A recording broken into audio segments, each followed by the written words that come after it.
se rieron del pobre vaquero y su hija, hasta que él tomó una decisión que lo cambió todo. El vaquero ignora. En la tienda de Harley, el aire olía a cuero, tabaco y harina. Había una mezcla de cosas antiguas que hablaban más por su ruido que por sus palabras. La campanilla de la entrada que tintineaba con cada puerta que se abría, frascos de vidrio alineados sobre estantes empañados, y la madera del mostrador bruñida por años de manos que buscaban cambio.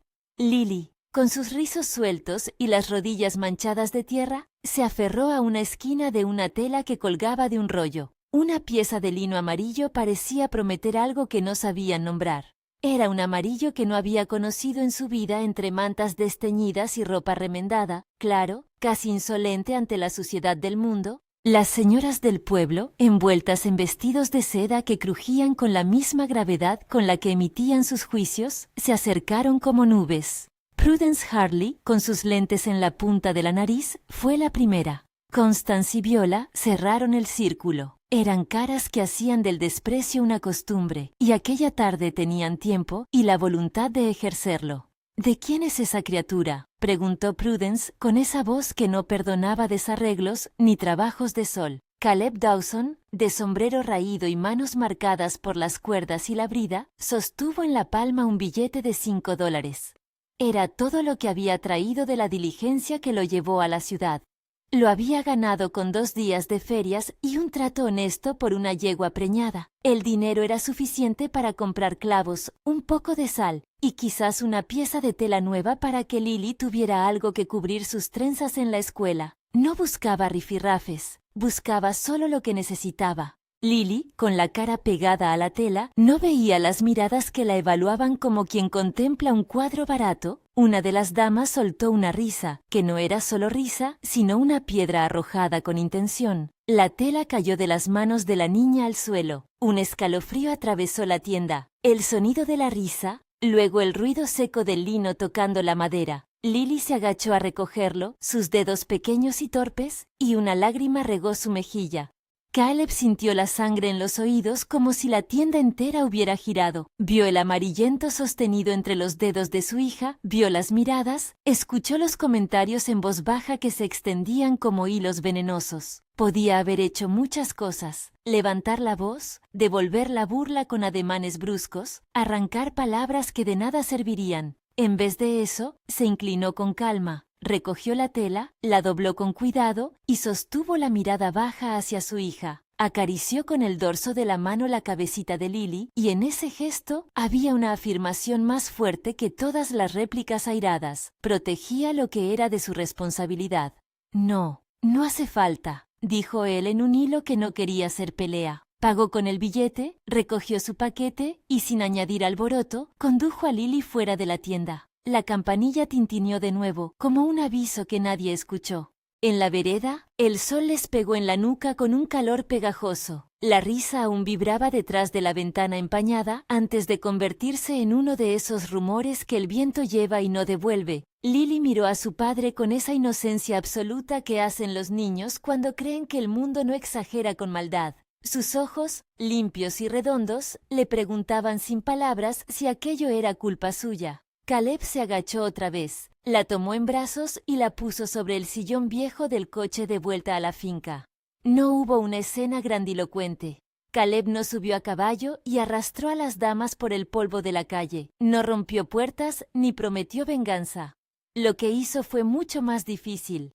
Ignoró la provocación externa y guardó su rabia para algo que tenía más peso que la necesidad de una satisfacción inmediata. Su decisión fue como un aljibe cerrado.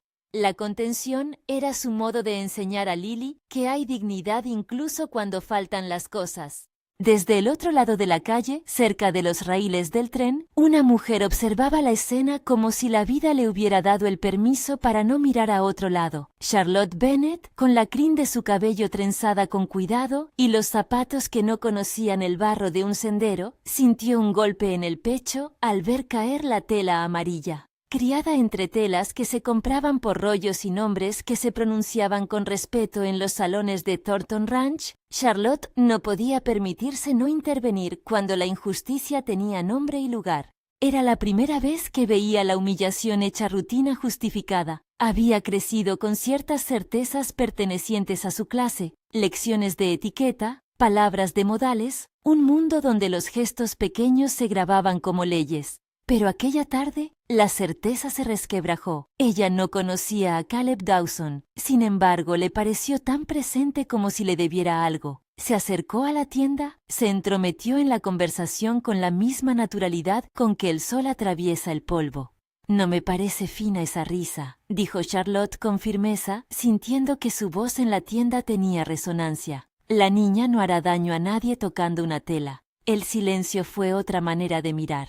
Las señoras, sorprendidas, sonrieron con esas muecas que no llegan al alma. Prudence, ofendida, replicó como se replicaba en ese mundo, con superioridad. «Charlotte, querida, no te enseñarán a mirar el mundo con otro ojo en la escuela, ¿verdad? Aquí hay maneras y clase. No todas las manos están hechas para tocar lo que pertenece a quienes mantienen el orden». Charlotte no se dejó apabullar por los filos sociales. Respiró el olor a tabaco y a madera envejecida. Miró a Lily, luego a Caleb. Tenía una decisión tan clara como la de aquel hombre, no dejar que la humillación siguiera siendo rutina. «Disculpad la interferencia», dijo. «No tenía intención de ofender». Se volvió hacia el vaquero. «Mire, señor, permítame invitar a su hija a una tela nueva cualquiera, si así lo desea. No quiero crear más molestias, solo que la niña tenga algo que la haga sentir bonita». No era solo compasión lo que la movía.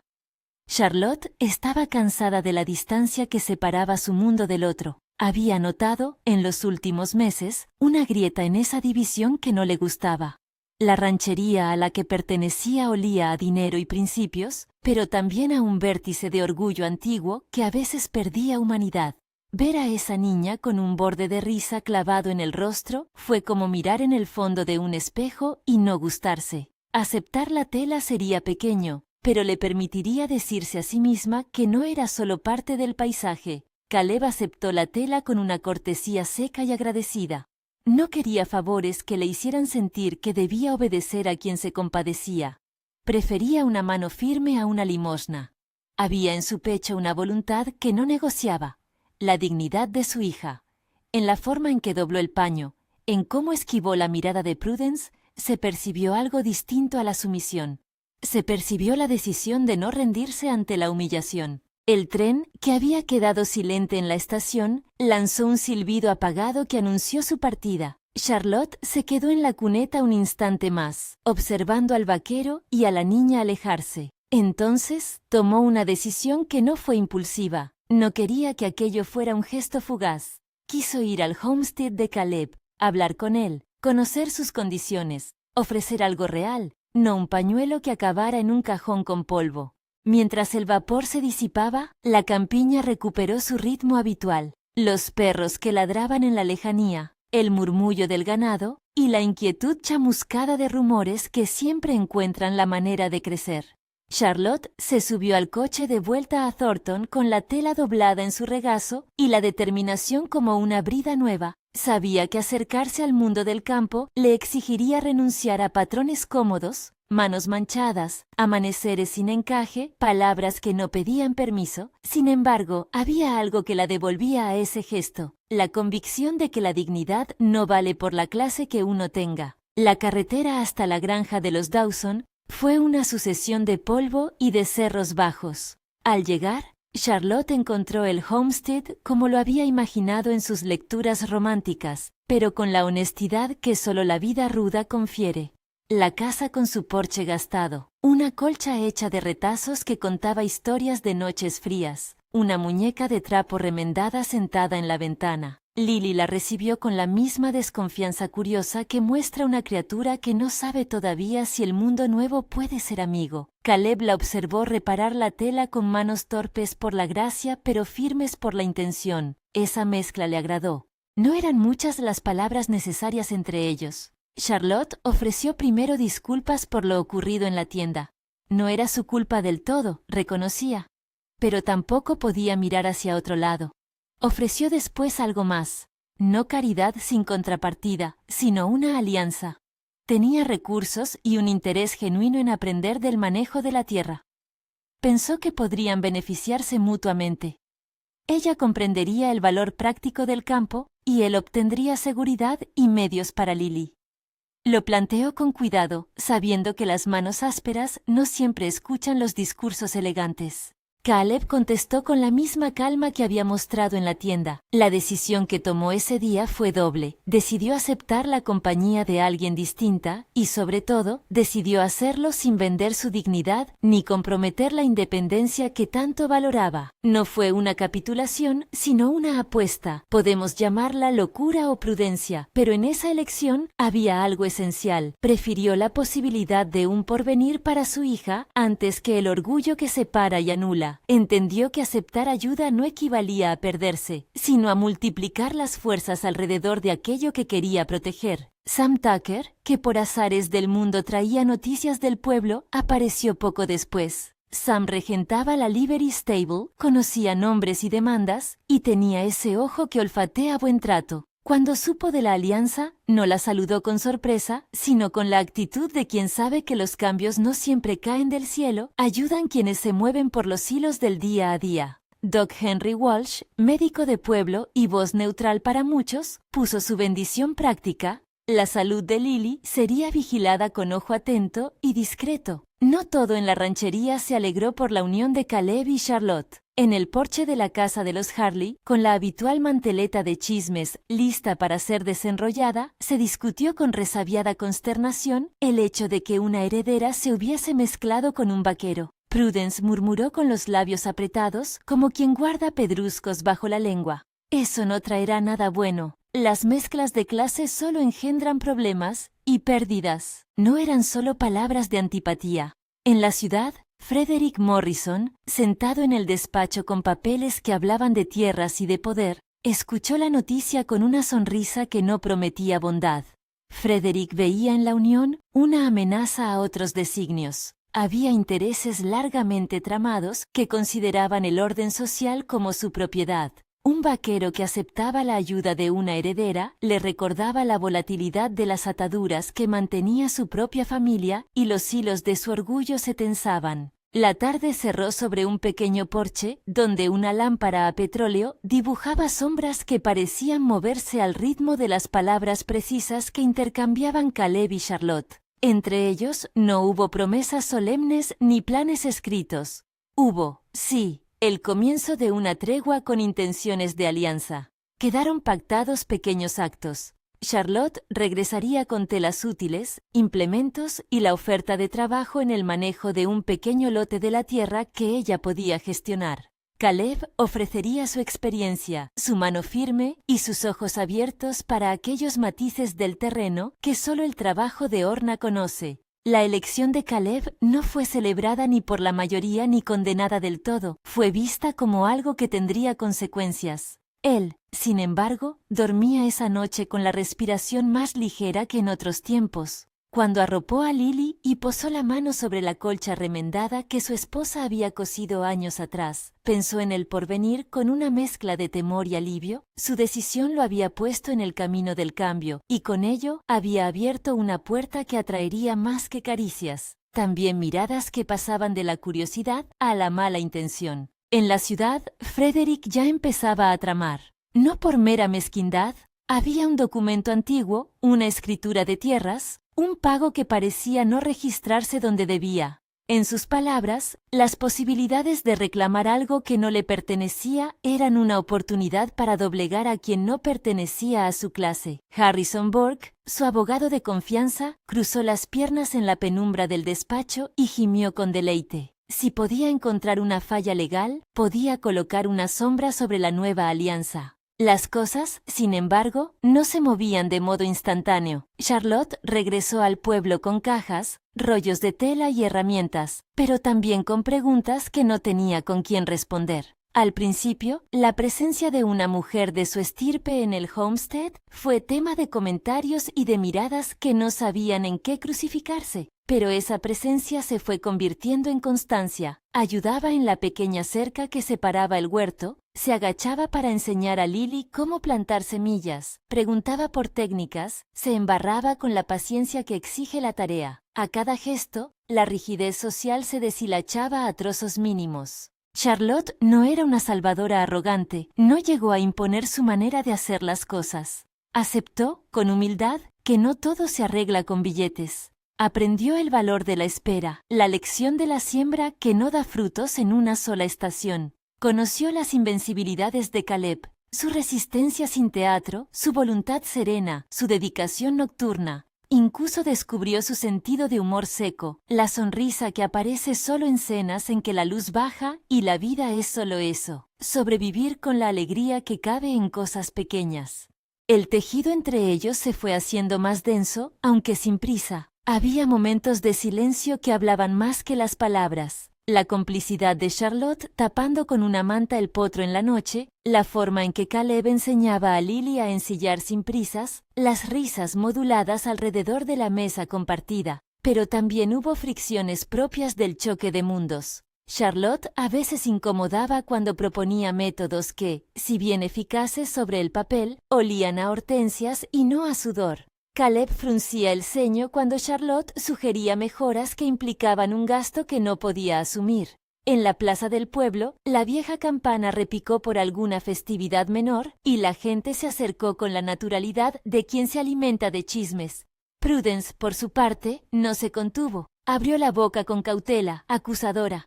No es que nos opongamos a la caridad, Charlotte, es que tememos que lo ofrecido oculte algo. Las ayudas suenan a lazos que después se aprietan. Charlotte respondió con paciencia que mordía la ironía. No podía cambiar años de desdén en una tarde, pero sí mostró que estaba dispuesta a someter sus acciones a los hechos. Trabajaría codo con codo, pagaría por lo que adquiriera y no aceptaría que el ayuno de orgullo ajeno se transformara en afrenta. Sin embargo, la quietud no perduró mucho. No pasó una semana antes de que llegaran pequeñas señales del otro lado, cartas lacradas, miradas que venían con tinta y un telegrama con el sello de la oficina de Morrison que no prometía nada bueno. Un hombre de trajín, con paso veloz y sombrero echado hacia adelante, llegó una tarde al Homestead con una nota en la mano, un favor solicitado con la gracia de quien pide lo que cree merecer. Dicen que la Thornton Ranch está interesada en la forma en que gestionan la vacada, dijo Sam, recibiendo la nota como quien recibe un augurio.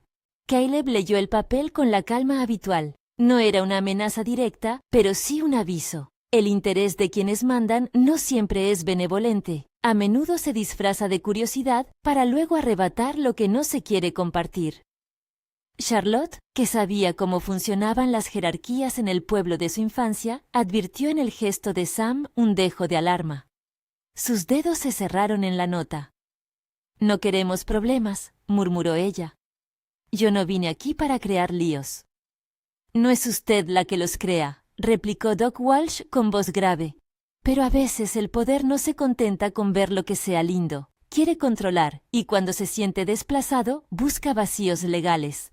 Caleb, una vez más, respiró como quien afila la paciencia. Había aceptado a Charlotte no por comodidad, sino por una apuesta. Apostar por el porvenir de su hija. Si eso traía enredaderas de poder, las recorrería con la misma paciencia con la que reparaba vallas rotas. La diferencia entre la urgencia y la estrategia se hizo clara en su rostro. No lanzaría el orgullo al viento sin propósito. Su acción no era un grito, sino un movimiento calculado para proteger. Esa noche, en el porche donde el viento traía aromas de heno y hierbas, Lily clavó una idea infantil en la conversación, como quien lanza una semilla al azar esperando que germine.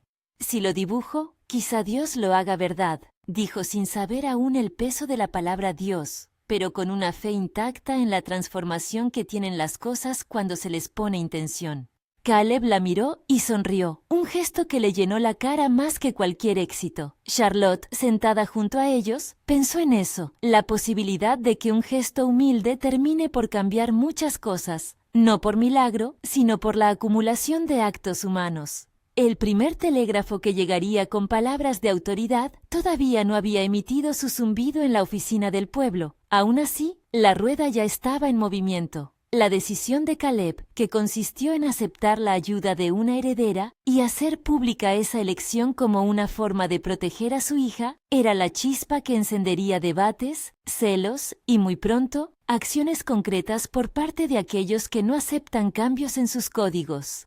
Cuando Charlotte regresó a Thornton, lo hizo con una promesa. Volvería en pocos días con un pequeño contingente de herramientas, un par de peones que podían ayudar a preparar un cercado nuevo y la presencia de un abogado de confianza que no era erróneo llamar prudente. No celebró la alianza con teatro, la ofreció como quien pone en la mesa lo que se dispone a jugarse. Caleb la despidió en el umbral con la misma serenidad que lo define, no con una palabra de cariño desbordada, sino con un entendimiento que pesaba lo mismo que un hierro viejo. Aquel gesto, el de abrir la puerta a lo desconocido y aceptarlo sin degradar la propia posición, era la decisión impactante que muchos no esperaban del vaquero. En la comarca se corría la voz.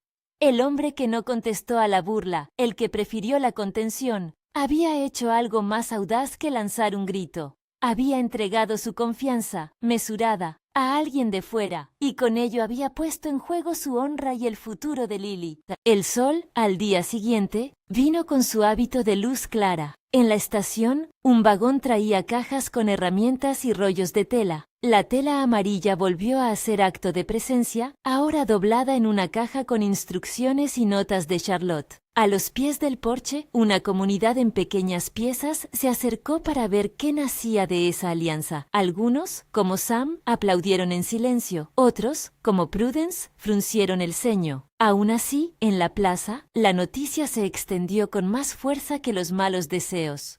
Para algunos, era un tema de conversación que sustituiría por un rato las otras angustias del día. Para otros, una alarma. Frederick Morrison, en su despacho, dejó caer el pluma sobre un papel y miró hacia el horizonte. Allí no había solo una posible unión. Había la amenaza de que esa unión pudiera cambiar códigos y legados. No eran motivos nobles los que lo impulsaban, sino el temor a perder el control. Pero lo que ninguno de ellos previó fue la firmeza con la que la gente del Homestead se iba a poner de parte de Caleb, no porque conocieran a la perfección su historia, sino porque la forma en que él se plantó frente a la humillación, sin alborotar, con dignidad, les habló a todos. Algunos vieron en ese gesto la posibilidad de un nuevo orden de respeto. Otros, simplemente, la coherencia de quien tiene su mundo en una sola dirección, cuidar a su familia. La tela amarilla, que se había caído al suelo en la tienda como cruz de una pequeña ofensa, se convirtió en un símbolo. Aparecía ahora en el porche como una prenda recién lavada que conocía de la mano del hogar.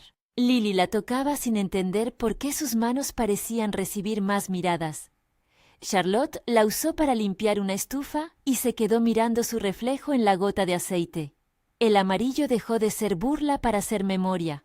Y mientras la comunidad empezaba a dividir su mirada entre lo nuevo y lo habitual, un murmullo en la ciudad comenzó a transformarse en una máquina de papeles. Frederick consultó a Harrison Burke y habló de buscar lagunas administrativas.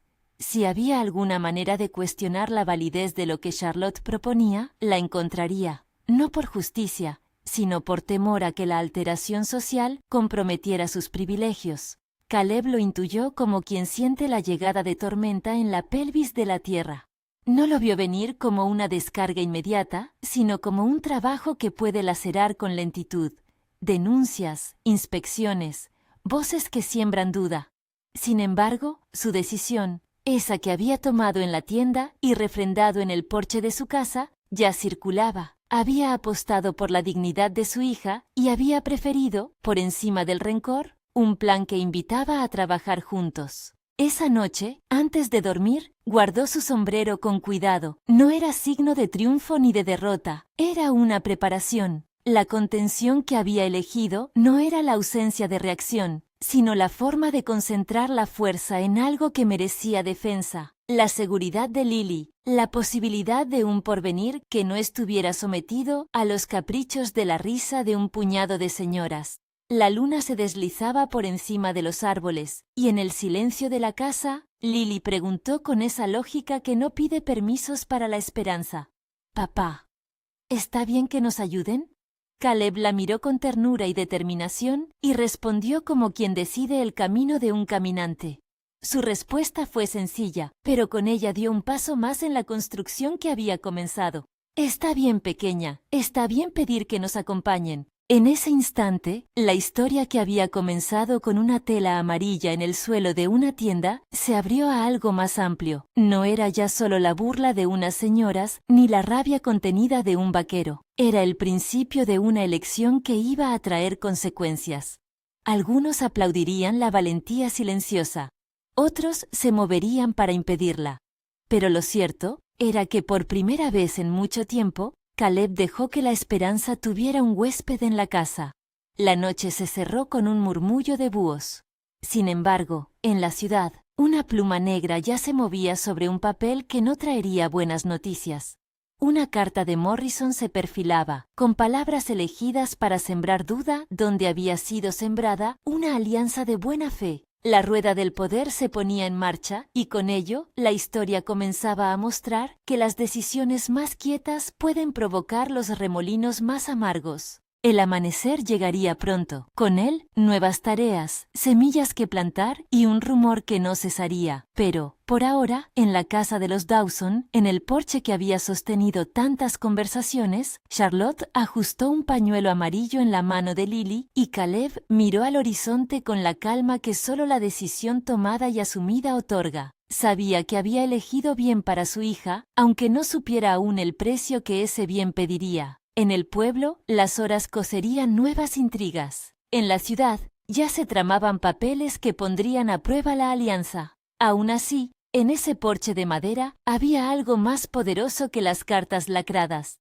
Había una familia que comenzaba a tejer confianza y una comunidad que, aún dividida, empezaba a reconocer que la dignidad no es un bien que se mida por el vestido que uno lleva, sino por la manera en que se protege a quien se ama. Al amanecer siguiente, el pueblo despertó con un rumor que traía la inestabilidad pegada a los zapatos. Los papeles de la ciudad estaban en movimiento. Harrison Burke no tardó en materializar ese rumor al enviar a un oficial con una citación para inspeccionar las escrituras del Homestead. No era una demanda todavía, sino la primera puntada de un tejido legal que podía asfixiar por aburrimiento o por gasto. Caleb recibió al mensajero en el porche, con el sombrero en la mano y la calma sostenida como si fuera una herramienta más del taller. «Lo esperábamos», dijo. «Gracias por avisar». La precisión del oficio legal no buscaba verdad, sino ventaja. Tenía pliegues de amenaza que olían a abogados cómodos y a familias que habían aprendido a doblar la ley sin romperla. Charlotte, que algunas noches notaba aún el revuelo de la tienda como una herida, no se dejó arrastrar por el nerviosismo. Había traído a los suyos con discreción, un par de peones que más que manos fuertes eran ojos atentos. Sam, que fungía como enlace entre pueblo y Homestead, ofreció apoyo logístico. Doc Walsh puso su nombre a disposición para dar fe de la buena reputación de Caleb cuando hiciera falta. Antes de que el primer telegrama llegara para confirmar la intervención de Burke, Charlotte tomó un momento a solas con Caleb junto a la valla recién reparada. La tela amarilla, doblada con mimo, pendía de una clavija como si fuese una señal para los que sabían mirar. «No te pedí que esto fuera fácil», murmuró ella. «No vine a ocultar nada. Si quieren buscar, que lo busquen.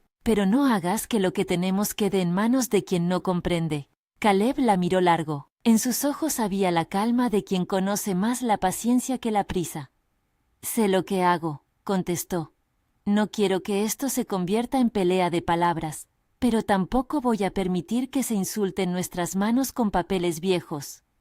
Esa fue la decisión que hizo temblar los círculos del pueblo. Caleb se negó a aceptar una retirada vergonzosa. Podía haber cedido por cansancio, por economía, por la inercia que empuja a los humildes a disolverse frente a los poderosos. En cambio, decidió plantar la cuestión en el campo público. No buscó venganza, buscó claridad. No pediría caridad ni excusas escondidas. Su decisión fue, en lo práctico, solicitar que los hechos se mostraran y que las acusaciones que los vendrían fueran respondidas con pruebas. Apenas pronunciadas esas palabras, la maquinaria de Morrison activó su mueca favorita, la paciencia ofensiva.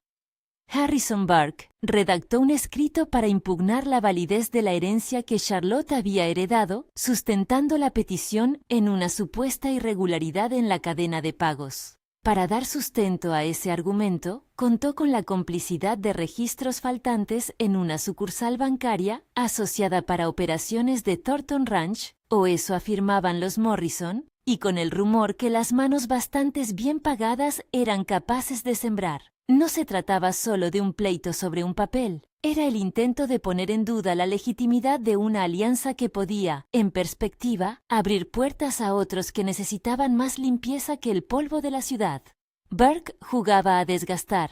Frederick trataba de enseñar que el orden que él representaba debía permanecer intacto. La tensión creció como una presión lenta que hacía crujir los dinteles del pueblo. Al contrario de una explosión, esto era un trabajo administrativo que devoraba recursos, inspecciones, declaraciones, llamadas por telégrafo y la colocación de intereses en los despachos.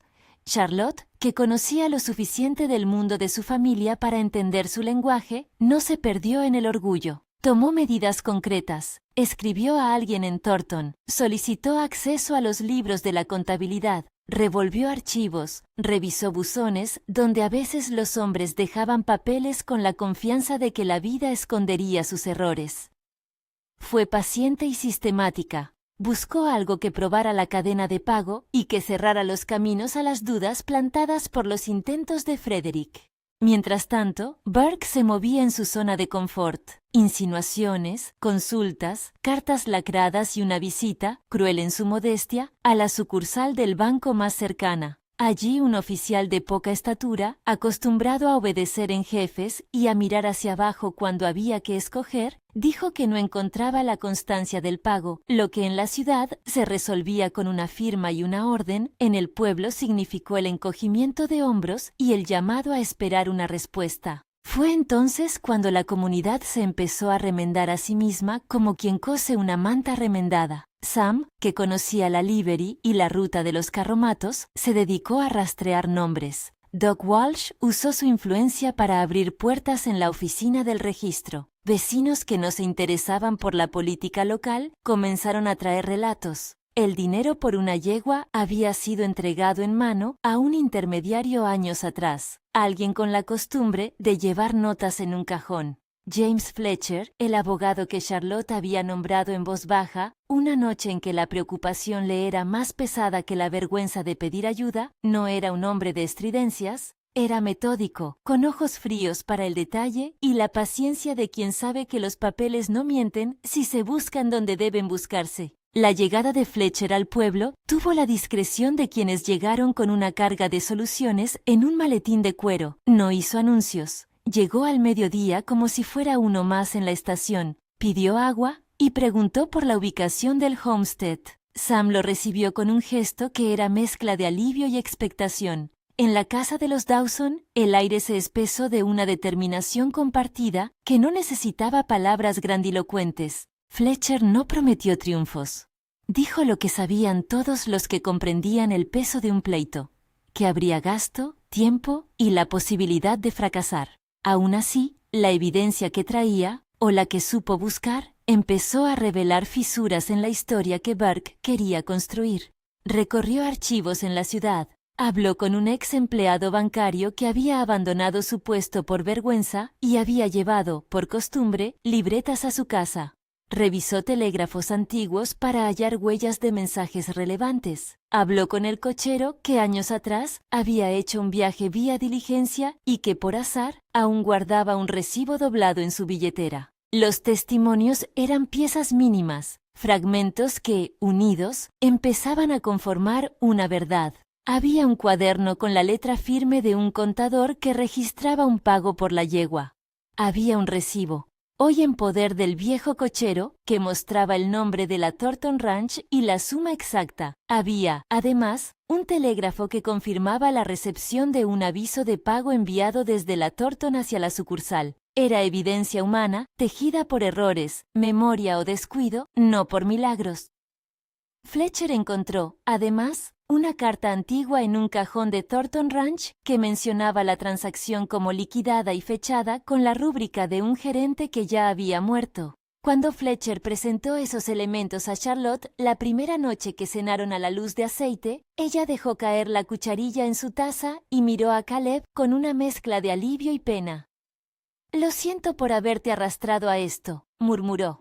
Caleb negó con la cabeza y su sonrisa fue breve pero clara. «No me arrastraste», respondió. «Me pusiste frente a la oportunidad de no doblegar la dignidad de mi hija por miedo. Esa misma insistencia por la verdad fue la que lentamente fue cercando a los Morrison». Frederick, que no toleraba que los bordes de su mundo se desafilaran, intensificó la ofensiva. Llamó a testigos, pagó por declaraciones y buscó en los papeles cualquier omisión que justificara su reclamo. Harrison Burke se encargó de presentar las peticiones ante la juez que pasaba por la comarca y de preparar el escenario para prolongar el conflicto hasta un punto en que la fatiga económica o la humillación pública hacen retroceder a cualquiera. La comunidad, sin embargo, no se quedó behind. Su apoyo se fue haciendo visible en gestos. La taberna, que ofrecía espacio para reuniones, permitió un encuentro donde se organizaron las declaraciones. Las mujeres que antes habían reído en la tienda donaron tiempo para coser banderolas para una campaña de apoyo. Los peones cuidaron del ganado de los Dawson para que Caleb pudiera dedicarse a las declaraciones. La solidaridad no vino solo por amistad. Vino porque la gente del lugar vio en la cuestión algo que les afectaba a todos. Era la defensa de un vecino que había escogido la contención frente a la provocación. Era la defensa de un derecho básico, que no se cancelen las vidas de quienes no pueden pagar abogados costosos con la impunidad de quien tiene recursos. El primer día de audiencias fue una sesión que se prolongó por horas, con el ruido seco de papeles, el susurro de los asistentes y el tic-tac de un reloj en la sala de sesiones. Burke presentó los documentos que, según él, demostraban irregularidad. Fletcher, en respuesta, expuso las pruebas que había encontrado y llamó a testigos. El juez, hombre curtido, escuchó con parsimonia y con la distancia que su rol imponía. Fue en uno de esos momentos cuando una vieja empleada de la Thornton Ranch, una mujer que había trabajado en la casa por décadas, subió al estrado con la voz entrecortada. «Recuerdo la mañana», dijo. «La señorita Charlotte vino con un recibo y un papel. Firmé yo la entrega porque estaba allí. No tenía motivos para esconder nada». Sus palabras parecen sencillas, pero arrancaron la primera grieta en la estrategia de Morrison. Otro testigo, el cochero, presentó el recibo doblado con la tinta ya débil por los años. Fletcher mostró además una nota archivada en los libros de la Thornton Ranch donde el pago aparecía reflejado con la misma cifra que registraba el billete que Caleb había enseñado en la tienda. Era un rompecabezas que las piezas de Burke no permitían cubrir. Aún así, la contienda no se dio sin pelea. Harrison Burke, en uno de esos movimientos que mezclan el derecho con la tacañería, intentó desacreditar a un testigo por su edad, insinuando que la memoria falla con el tiempo. Fue entonces cuando Doc Walsh subió al estrado, no como perito médico, sino como hombre de la comunidad que podía dar fe del carácter inalterado de ciertos recuerdos, de la consistencia de las memorias de quienes se habían dedicado a un trabajo con precisión. Su intervención, con la calma de quien ha visto las mismas caras pasar por la sala y sabe que la verdad no siempre cabe en un papel, fue un golpe sutil a la estrategia adversaria. Los días se convirtieron en una sucesión de idas y venidas. Telégrafos chispeaban noticias. La ciudad absorbía el rumor y lo devolvía con artículos de periódico que hablaban de la disputa entre familias. Para Charlotte, la presión fue doble. Debía responder en la corte y también a su mundo, donde la idea de mezclarse con un vaquero desestabilizaba más de un corazón. Sin embargo, encontró un aliado en el lugar más inesperado. Prudence Harley, la misma mujer que había reído en la tienda, se presentó en el porche de los Dawson una tarde con un plato envuelto en tela. «Fui insensible», dijo Prudence sin florituras. «No sé si esto sirva de mucho, pero vine a decirlo». Charlotte la miró con cautela. Nadie pidió un acto grandioso, sino un gesto de reconocimiento. Prudence, con la dureza que la vida le había impuesto, dejó caer palabras de arrepentimiento que no buscaban lavar su orgullo, sino achicar la sombra de su culpa. «No sabíamos», replicó Prudence. «No mirábamos sino para vernos a nosotros mismos». El gesto de Prudence no convirtió a todos los opositores en aliados. Aún quedaban resistencias, pero en conjunto, estos movimientos cambiaron la atmósfera. La lucha dejó de ser solo legal para convertirse en moral.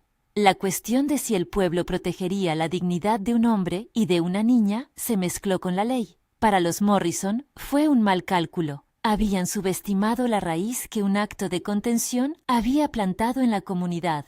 La idea de que la dignidad no se compra ni se vende, se respeta. En una mañana de finales de primavera, cuando el trigo comenzaba a dorarse y los cielos estaban limpios, llegó al pueblo la noticia que todos esperaban con ansiedad contenida. Un telegrama enviado desde la ciudad por manos incógnitas había llegado a la oficina del juez. En él, una firma antigua de la Thornton Ranch se reconocía en un documento que respaldaba la cadena de pago. La rúbrica correspondía a un empleado que había fallecido tiempo atrás, pero su letra era inconfundible. El telegrama traía además una lista de operaciones bancarias que concordaban con lo que Fletcher había puesto sobre la mesa. La prueba definitiva no fue milagro sino trabajo persistente. Fletcher había indagado en la contabilidad. Sam había rastreado nombres y el cochero había guardado su recibo como quien guarda una reliquia de la propia vida. El telégrafo había servido como hilo, el testimonio era la aguja, y en la sala de justicia, con la madera clavándose en la memoria de quienes asistían, Fletcher presentó los documentos que dejaron poco espacio para la duda. La operación estaba registrada, cobrada y archivada. Frederick observó cómo sus argumentos se deshilachaban. Intentó una última maniobra: ofrecer una salida que no implicara su derrota pública. Pensó en pagar por el silencio, arrugar el conflicto con billetes y una disculpa que pudiera sonar a sinceridad. Pero allí estaba Caleb, que antes había ignorado la burla con la misma quietud con la que ahora rechazaba la compra de su dignidad. «No quiero su dinero», dijo Caleb en voz clara. «Quiero que se reconozca lo que es justo». El silencio que siguió a su frase fue un telón que dejó ver la medida de un hombre. Para algunos fue ostentación. Para otros, la prueba definitiva de que la contención podía convertirse en valentía. Frederick palideció por un instante, no por honor, sino porque su arma favorita, el sometimiento económico, quedaba inutilizada por una decisión que no negociaba valores. La juez leyó en voz alta la resolución. La reclamación de Morrison quedaba sin efectos. La documentación presentada por Fletcher y los testigos confirmaba la validez de la herencia y la transparencia del pago. Hizo suya también la observación de que, si alguien había tergiversado pruebas, ese alguien debería responder. No era un festín de justicia cinematográfica, fue una sentencia que por formal y medida desarmó la pretensión de quien había querido usar la ley para dividir. La retirada de Morrison fue contenido y tensa. No hubo insultos finales ni escenas melodramáticas. Simplemente firmó los papeles que ponían término a su reclamo y pidió, con la displicencia que le quedaba, una disculpa que sabía forzada. Harrison Burke, que hasta entonces había sonreído por la certeza de su oficio, guardó silencio. Sus herramientas jurídicas habían sido usadas con eficacia por la contraria y al salir, la ciudad le ofreció la posibilidad de dejar la disputa en documentos y no escaramuzas. En ese momento, algo más grande que la victoria legal empezó a manifestarse, una carencia de máscaras. Algunos de los que antes habían sostenido el orgullo social, se acercaron a pedir perdón con la torpeza de quien no ha practicado la humildad. Prudence, con sus manos temblorosas y su don de palabras antiguas, fue la primera. Se acercó a Lily, la miró a los ojos y le ofreció la tela que antes había sido objeto de burla, ahora convertida en un gesto de reparación. «Perdona», dijo, «no supe ver». La intensidad del perdón fue una cosa discreta. No buscó absolver culpas profundas, pero sí la intención de detener la humillación. Con el tiempo, el pueblo fue componiendo pequeñas ceremonias de reconciliación. Se devolvieron gestos, se intercambiaron ayudas y, en algunos casos, se formaron lazos que ninguno de los implicados habría imaginado. La noche que cerró las acciones legales fue de una celebración que no necesitó orquestas ni invitados distinguidos. La comunidad se reunió en el porche de los Dawson y en la plaza central. Se encendieron faroles de aceite y se rompió el aire denso de semanas de tensión con la música de guitarras y la percusión de palmas. Hubo comida sencilla, risas que sonaban a alivio y una sensación de que algo se había restaurado. En el centro de esa alegría callada, Charlotte y Caleb se miraron con la claridad de los que habían pasado por pruebas y habían encontrado razones para seguir juntos. En medio de la noche, entre canciones y abrazos, Caleb tomó la mano de Charlotte con una naturalidad que a muchos conmovió. No fue un gesto teatral, sino la conclusión de un camino compartido. No hubo propuestas grandilocuentes largas, solo una afirmación tranquila en la que los dos dijeron, sin palabras recargadas, que querían seguir construyendo. Lily, sentada en el regazo del padre, aplaudió con la inocencia que comprende los afectos con la misma verdad con la que comprende los cuentos. La boda fue celebrada pocos días después, en la casa que ahora olía a costuras y a pan recién hecho. No fue una ceremonia fastuosa, fue una promesa ante la comunidad que les había acompañado. Doc Walsh fungió de oficiante con la seriedad de quien sabe que las vidas se sostienen más por actos pequeños que por palabras huecas. Sam afinó una guitarra. Los peones trajeron ramos de flores del campo y Prudence, con la vergüenza ya templada y sincera, dejó caer unas lágrimas que no buscaban redimir, sino mostrar que algo había cambiado. Charlotte llevó, como detalle simbólico, un broche hecho con un trozo de la tela amarilla. Fue un gesto que reunió la historia entera, la burla, la decisión, la reparación. Cuando Caleb la besó en el porche, el gesto fue comunitario. No hubo exceso. Fue un beso que sellaba un compromiso y un futuro compartido. La alegría no vino sin sus matices. Entre los asistentes hubo miradas de reserva, rostros que todavía mantenían cierta distancia por hábito o por orgullo. Las reconciliaciones son procesos que no se resuelven en una noche, pero el triunfo de la verdad y de la solidaridad había dado un impulso que sería difícil de revertir. Con el tiempo, la prosperidad del Homestead cambió, no por un salto, sino por trabajo continuo. Charlotte no impuso cambios que humillaran la dignidad de aquel lugar. Plantó semillas nuevas, organizó rotaciones de cultivo y ayudó a instalar un sistema de riego que, con el tiempo, mejoró las cosechas. Caleb siguió siendo el alma práctica. Las manos suyas eran las que enseñaban a arar, a curar un potro y a arreglar un cajón. Lily, entretanto, creció con la certidumbre de que su padre podía protegerla y que el cariño podía venir en formas que antes no había conocido. Una mañana de otoño, en el establo, nació un potro que echó al mundo con la fuerza de quien estrena nombre. Celebraron con la libertad de los que saben que lo ganado no es obra de milagros, sino el resultado de días y noches. Charlotte, embarazada ya de unas semanas que apenas mostraban, miró la escena con los ojos húmedos.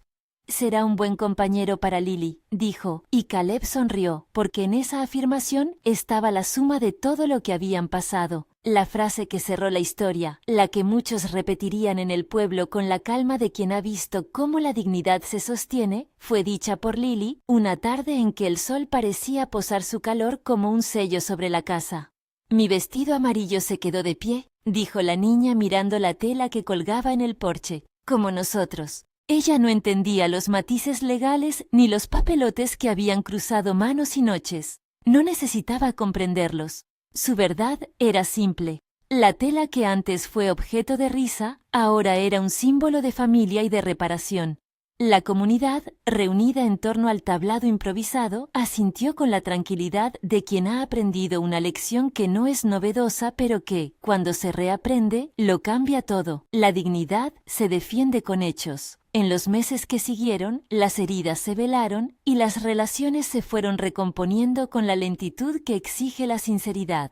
Prudence se convirtió en una presencia menos cortante. Su risa perdió el filo. Frederick, con la formalidad de quien ha visto su estrategia fracasar, se mantuvo en sus tareas de siempre, menos audaz y quizá más prudente. Su orgullo ya no marcaba la pauta del pueblo porque la comunidad había decidido que la vida en común debía medir con otra vara. Caleb nunca buscó corona alguna por su postura, no quiso ser ejemplo para nadie, hizo aquello que su conciencia le pedía, proteger a su hija y no vender la verdad por miedo. Su decisión, tomada en la tienda cuando ignoró la provocación con la calma de un hombre que sabía su valor, se confirmó luego en gestos que dieron cuerpo a una vida nueva. Ignorar no había sido silencio, había sido reserva de fuerza. Actuar no fue estruendo sino continuidad de esa fuerza en la búsqueda de justicia. Charlotte y Caleb construyeron una familia que no estaba basada en estirpes ni en privilegios, sino en el cuidado recíproco y en la premisa de que trabajar juntos era también un acto de dignidad. Lily, con su vestido amarillo, creció sintiéndose parte de algo mayor que una casa, parte de una comunidad que defendía a sus suyos. La última imagen que quedó impresa en las memorias del pueblo fue sencilla. En una mañana clara, la familia se alineó frente al porche para mirar el horizonte. Un potro galopó al fondo, la tela amarilla ondeó en la brisa, y la figura de Charlotte, con la mano sobre la barriga, proyectó la idea de continuidad. En el rostro de Caleb se leía la calma de quien ha sabido traducir la humillación en acción y la burla en un compromiso más profundo. No hubo triunfalismos. Hubo la paz morosa de quienes han ganado algo que la vida de verdad respeta, la dignidad. Si esta historia te ha tocado, suscríbete para escuchar otras historias donde la paciencia y la comunidad cambian destinos. Años después, la gente contaría la anécdota de la tela amarilla como la fábula de un pueblo que eligió proteger lo humano por encima de los papeles y del orgullo. Dicen que, cuando la risa maliciosa volvió a intentarlo, la respuesta no fue grito ni expulsión.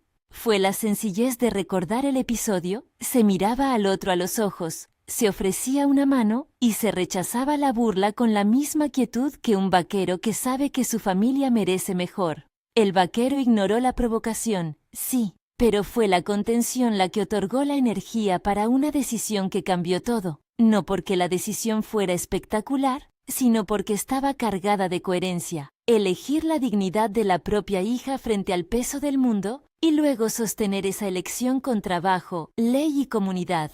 La lección quedó clara para quienes quisieran oírla. La fuerza de un hombre no siempre se mide en el ruido de su reacción, sino en la coherencia de sus actos a lo largo del tiempo. Al final, la tela amarilla no fue solo un trozo de lino, fue un recordatorio persistente de que la justicia se construye con pruebas y personas, que la humillación puede ser resistida con dignidad, y que las decisiones tomadas con serenidad tienen un poder que excede el lugar donde fueron formadas. Lily, ya algo mayor, solía decir a quien quisiera oírla que la tela la hacía sentir fuerte. Y no se trataba de presumir, sino de un simple hecho. Había una familia que la protegía, un pueblo que apoyaba y un futuro que se construía día a día. Comparte esta historia si crees que la dignidad y la comunidad importan. Cuéntanos en los comentarios qué momento te llegó más.